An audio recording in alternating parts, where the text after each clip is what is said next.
नमस्ते दोस्तों, उम्मीद है आप सब अच्छे होंगे। दोस्तों, पिछली वीडियोस में हमने बात करी थी इंडिया के पॉलिटिकल सिस्टम और इंडिया के इलेक्शन सिस्टम के बारे में।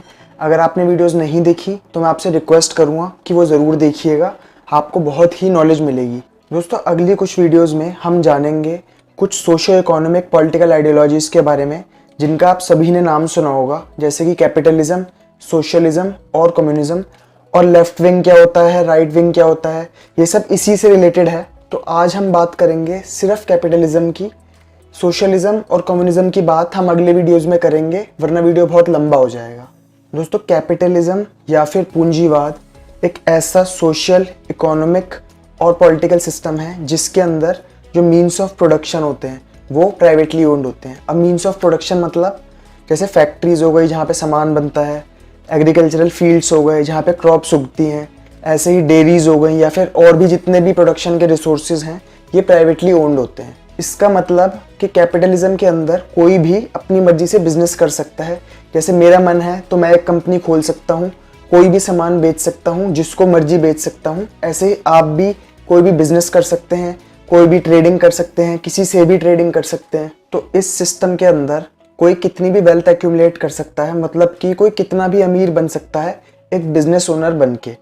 इसका एग्जाम्पल है बड़ी बड़ी इंडस्ट्रीज और इंडस्ट्रियलिस्ट, जैसे कि एप्पल हो गया, माइक्रोसॉफ्ट, रिलायंस, टाटा। ये सभी प्राइवेटली ओन्ड बिजनेसेस हैं और इन बिजनेसेस का जो टर्नओवर है वो कई छोटे छोटे देशों की जीडीपी से भी ज़्यादा है। दोस्तों, आज ये जो हम अपने सामने मॉडर्न वर्ल्ड देखते हैं जिसमें कि ढेर सारी कंपनियां, ढेर सारे प्रोडक्ट्स, एक एक प्रोडक्ट के लिए कई कई कंपनीज और कई कई ऑप्शंस हमारे पास अवेलेबल होते हैं, इसके पीछे कैपिटलिज्म का ही प्रिंसिपल है। जैसे कि अगर हमें गाड़ी खरीदनी है तो हमारे पास कई सारे ऑप्शंस अवेलेबल हैं। हमें जिस भी कंपनी का प्रोडक्ट अच्छा लगता है और कॉस्ट कन्वीनियंट लगती है, हम वो परचेज कर सकते हैं। दोस्तों, इन सब का रीज़न है कॉम्पिटिशन, जो कि रिजल्ट है कैपिटलिज्म का। इसी कॉम्पिटिशन को सर एडम स्मिथ ने, जो कि एक 18th सेंचुरी के स्कॉटिश फिलोसोफर थे जिनको कि फादर ऑफ मॉडर्न इकोनॉमिक्स भी कहा जाता है, इन्होंने एक इनविजिबल हैंड बताया था जो कि इकोनॉमिक एक्टिविटी रन करता है। इनके अकॉर्डिंग कंपटीशन की वजह से हर इंडिविजुअल काम करने के लिए मजबूर हो जाता है, जिससे कि हमें वो रिजल्ट मिलता है जो कि वो इंडिविजुअल इंटेंड नहीं करता था, बट कंपटीशन ने उसको फोर्स करा वो काम करने के लिए। इसको एक एग्जांपल से समझते हैं। सपोज करिए एक एरिया है जहाँ पे 2 आइसक्रीम पार्लर्स हैं, दोनों को अपनी क्वालिटी इंप्रूव करने के लिए मेहनत करनी पड़ेगी और अपने प्राइजेस कम रखने पड़ेंगे, जिससे कि उनके पास ज़्यादा से ज़्यादा कस्टमर्स आएँ। और यहाँ पे कस्टमर्स को भी ये बेनिफिट है कि उनके पास एक से ज़्यादा ऑप्शंस हैं। इसी को कहते हैं कंज्यूमर सोवेरेनिटी। चलिए देखते हैं कैपिटलिज्म की शुरुआत कहाँ से होती है, यानी कि ओरिजिन्स ऑफ द कैपिटलिज्म। दोस्तों, इसकी शुरुआत होती है इंग्लैंड में मेडिवल पीरियड से, जहाँ पे कि फ्यूडल सिस्टम हुआ करता था, यानी कि बड़े बड़े लैंडलॉर्ड्स जिनके पास बड़े बड़े फील्ड्स होते थे वो पीजेंट से काम कराते थे।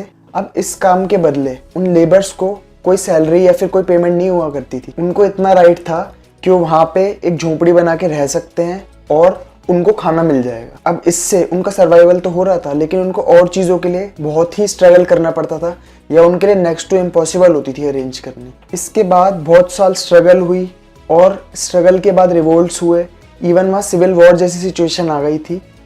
इन सब के बाद वहाँ पे एक सिस्टम डेवलप हुआ जिसको कि हम फ्री मार्केट सिस्टम कहते हैं। अब इस फ्री मार्केट सिस्टम के अंदर जितना भी प्रोड्यूस होगा, यानी कि जितना भी उन खेतों में से आउटपुट आएगा, उनको मार्केट में सेल किया जाएगा और उससे जो भी पैसा मिलेगा उनसे उन लेबर्स को सैलरी दी जाएगी।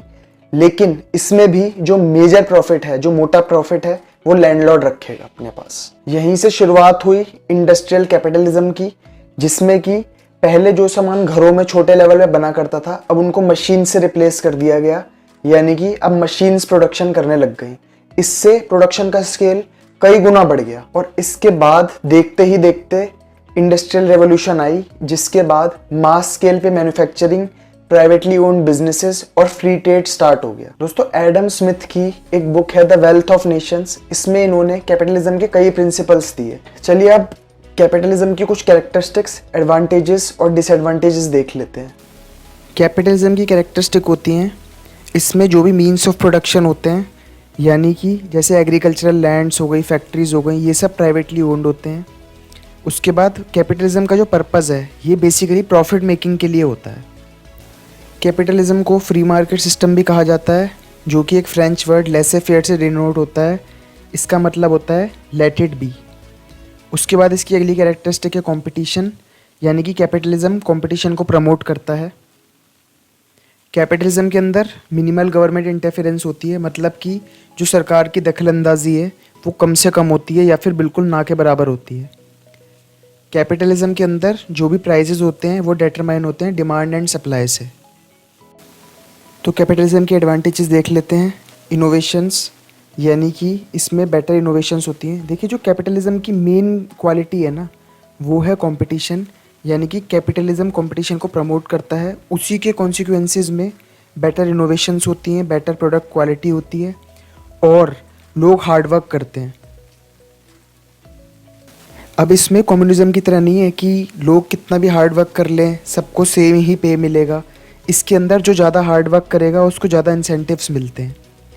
इसके बाद इसका जो अगला एडवांटेज है वो है इकोनॉमिक डेवलपमेंट और प्रोस्पेरिटी, मतलब कि इससे जो भी हम देखते हैं आज की डेट में बड़ी बड़ी बिल्डिंग्स, इतने मेट्रोपॉलिटन सिटीज़, ये लोगों की इम्प्रूव्ड क्वालिटी ऑफ लाइफ, ये सब कैपिटलिज्म की ही वजह से है।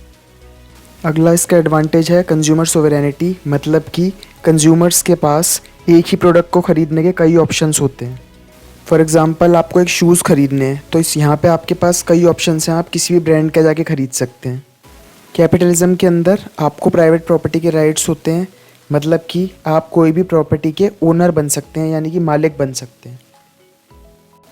अब यहाँ पे ऐसा नहीं है कि इसके सिर्फ एडवांटेजेस हैं, इसके डिसएडवांटेजेस भी हैं, जैसे कि इनकम इनइक्वालिटी, यानी कि किसी आदमी की इनकम ज़्यादा होगी और किसी की कम होगी। दूसरा, एक्सप्लॉयटेशन ऑफ लेबर, यानी कि जो लेबर्स हैं वो बड़े बड़े इंडस्ट्रियलिस्ट के द्वारा एक्सप्लॉइट किए जाते हैं, उनसे ओवर टाइम काम कराया जाता है और उनको उतना पे भी अच्छा नहीं मिलता।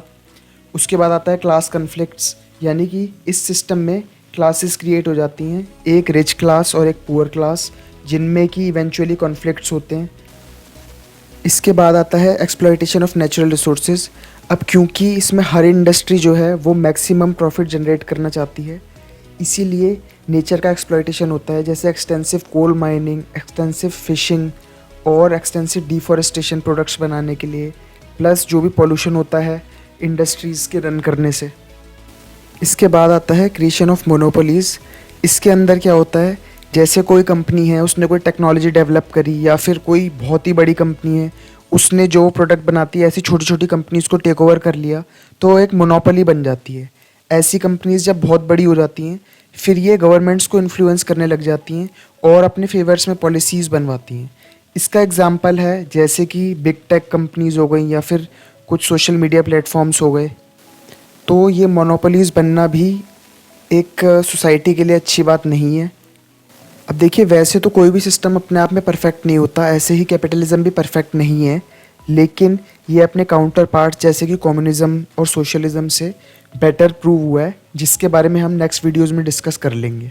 दोस्तों, अब हमें क्यूरियोसिटी होगी ये जानने में कि वर्ल्ड के कौन कौन से कंट्रीज़ में कैपिटलिज्म फॉलो होता है और कौन कौन से कंट्रीज़ में कम्युनिज्म।